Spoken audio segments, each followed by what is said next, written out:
कल ही बताने वाला था मैं। 4 तारीख थी कल, आज 5 तारीख है। कल ही बात करने वाला था, लेकिन कल बारिश और तूफान के कारण बात नहीं हो पाई, प्रवचन नहीं हो पाया। कल 4 जून। समय कैसे बीतता है, हम गाफिलता पूर्वक जीवन जीते हैं, लेकिन हम गाफिल होने पर भी काल गाफिल नहीं होता, वो निरंतर आगे बढ़ता है। कल 4 जून 2026, 4 जून 2025 को हम श्रवण बेलगोला यात्रा के लिए निकल पड़े थे शिरगुप्पी से। कल 4 जून आ गया, वापस 1 साल बीत गया, अर्थात हमारे जीवन से 1 वर्ष कम हो गया।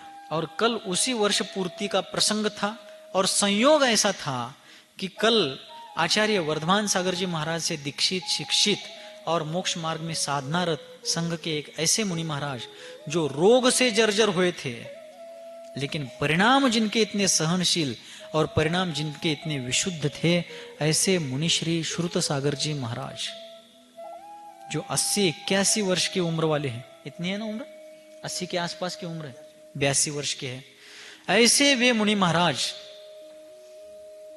जिनको पूर्वोपार्जित कर्म का प्रबल उदय था। देखिए पुण्य पाप का खेल, कर्म का प्रबल उदय ऐसा रहा कि पिछले 1.5-2 सालों से जिनको शारीरिक स्तर पर बहुत रोग परिशह सहन करने का ऐसा प्रसंग पड़ा, लेकिन 2 सालों से उनको बीच बीच में दीर्घ काल तक ऐसी वेदनाएं सहन करने का प्रसंग आने पर भी वे वयोवृद्ध साधु सहनशीलता पूर्वक उन सभी परिशहों को सहन करते रहे। कभी आकुल व्याकुलता नहीं, कभी उठापटक नहीं। मराठीत त्याला आदळआपट म्हणतो आपण, उठापटक को मराठी में आदळआपट कहते हैं। कभी कोई चिल्लाना, कोई व्याकुलता, कोई किसी प्रकार का कुछ हाव भाव नहीं, शांत भाव से सहन करते रहे, सल्लेखना का निवेदन करते रहे। लेकिन फिर थोड़ा स्वास्थ्य लाभ होने पर वे साधना करते रहे। लेकिन अभी पिछले कुछ दिनों में उनको और तकलीफ हुई। 2 अप्रैल 2026 को इसी वर्ष मैं स्वयं वहां गया था, वो जहां विराजमान थे। स्वास्थ्य देख करके उनके सल्लेखना के संबंध में चर्चा हुई थी, उन्होंने भावना बाई थी, लेकिन फिर औषधि के प्रभाव से थोड़ा स्वस्थ लगने लगा। और फिर वहां के सारे पंचकल्याणक विधि विधान पूजाएं समाप्त होने के बाद और हमारे कुछ कार्यक्रम प्रस्तावित थे, नियोजित थे, लेकिन तभी आचार्य वर्धमान सागर जी महाराज का स्वास्थ्य थोड़ा उस समय प्रतिकूल हो गया और उन्होंने पूछा कि हम कब आ रहे हैं, तो होने वाले कार्यक्रम स्थगित करके हम इस तरफ आ गए। लेकिन हम यहां आने के बाद वहां पर श्रुत सागर जी महाराज का स्वास्थ्य और प्रतिकूल हो गया। लेकिन स्वास्थ्य प्रतिकूल होने के उपरांत भी वे विचलित नहीं हुए। निर्यापक श्रमण धर्म सागर जी महाराज और संघस्थ साधुओं के मार्गदर्शन में साधना करते रहे। और तभी हम रास्ते में थे, पास में ही आए थे, यहां से 50 किलोमीटर दूर रहे होंगे, तभी हमारे ध्यान में आया कि एक कोई निर्यापक आचार्य भी चाहिए। तब हमने आचार्य श्री सुयश सागर जी महाराज को निवेदन करके एक आग्रह किया कि आप वहां पर यदि जाएंगे और उन मुनि महाराज को सानिध्य और मार्गदर्शन प्रदान करेंगे तो बहुत अच्छा रहेगा।